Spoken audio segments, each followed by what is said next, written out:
So I finally got my full winter bed in. Over here I just planted out some carrots. So this whole bed on this side of the pole will be carrots. I have my brassicas, various types of cabbages up here in front. Some broccolis in the back here. Some cilantro that volunteers, well not volunteers, but seeds that when I let some stuff go to seed last year came up. And then the bed I just planted out here a little while ago with some bok choy on the end, some lettuce in the middle. I'll come through here and I'll thin these out, but I'll thin them out and basically put them in my basket unless the other ones grow in. Some more bok choy. This is all pretty much getting ready to do some thinning harvesting, and the beans are coming in nicely. I have the dragon's tongue on the front here. These were planted a little earlier. You can see we're already getting some decent sized beans coming in. I think there's even a few that we can even harvest. It's definitely a harvestable bean right there. Might just take a few. There you go. So there's a few more in there I'll dig out, but these are coming in nicely.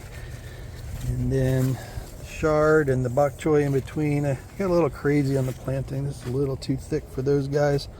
I'll probably thin them out a little bit in the sense of probably do, even though the chard did. It's growing in there.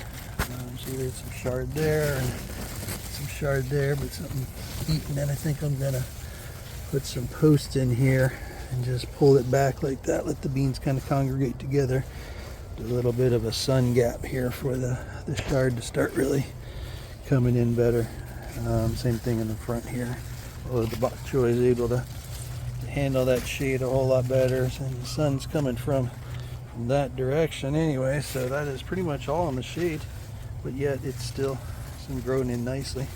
They say sometimes when the leafy greens actually grow bigger leaves in the shade to compensate for the shade and more photosynthesis.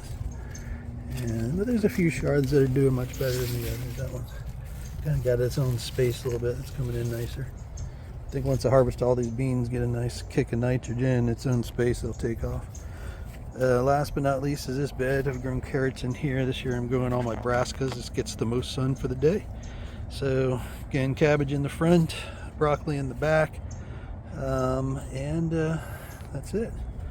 Down here we got mostly tomatoes coming in. These are mostly volunteers from last year. I think these are going to be mostly your Everglades tomatoes. I'll plant a few more other species as I go along. That's kind of my tomato row here, and I'll grow some beans every once in a while as well. Last but not least, this little tower.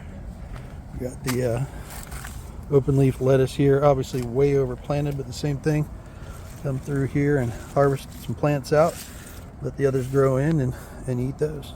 So anyway, that's how I do it. A little katuk here.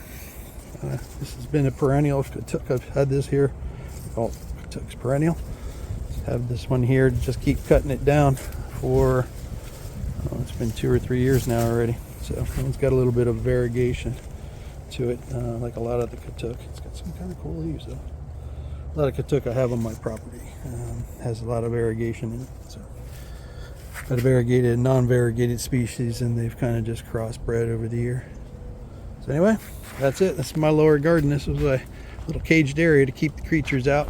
Iguanas, raccoons, rats, possums, you know, you name it, we got it. Anyway, we'll see you later.